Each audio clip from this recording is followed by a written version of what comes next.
Martyr Timothy the Reader and his wife Maura in Egypt, commemorated on May 3rd. Saints Timothy and Maura suffered for the faith during the persecution under the Emperor Diocletian, 284-305.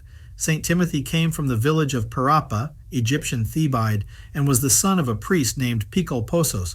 He was made a reader among the church clergy, and also a keeper and copyist of divine service books. Saint Timothy was denounced as a keeper of Christian books, which the emperor ordered to be confiscated and burned. They brought Saint Timothy before the governor Arian, who demanded that he hand over the sacred books. They subjected the saint to horrible tortures for his refusal to obey the command. They shoved 2 red-hot iron rods into his ears, from which the sufferer lost his eyesight and became blind.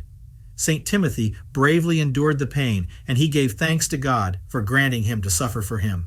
The torturers hung the saint head downwards, putting a piece of wood in his mouth, and they tied a heavy stone to his neck. Saint Timothy's suffering was so extreme that even those who tortured him implored the governor to ease up on the torture.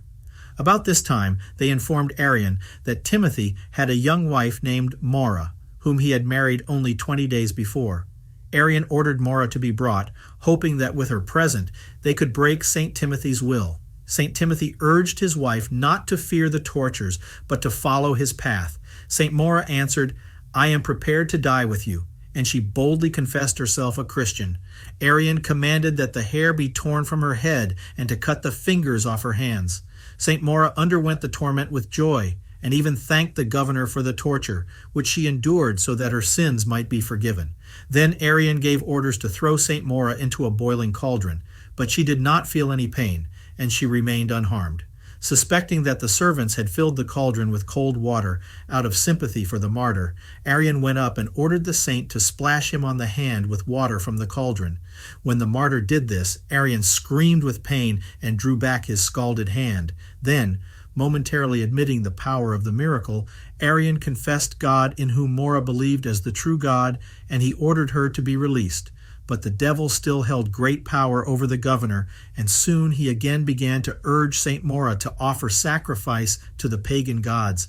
Having gotten nowhere, Arian was overcome all the more by a satanic rage, and he came up with new tortures. Then the people began to murmur and demand a stop to the abuse of this innocent woman. But Saint Maura, turning to the people, said, "Let no one defend me. I have one defender, God, in whom I trust."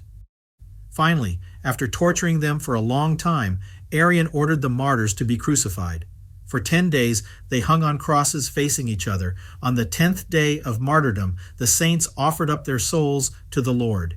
This occurred in the year 286. Later, a solemn celebration of the holy martyrs Timothy and Maura was instituted at Constantinople, and a church was built in their honor.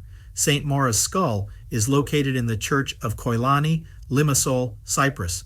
Fragments of Saint Maura's relics are also located in Kikos Monastery on Cyprus and in the Greek church in Venice. Ave Maria Stella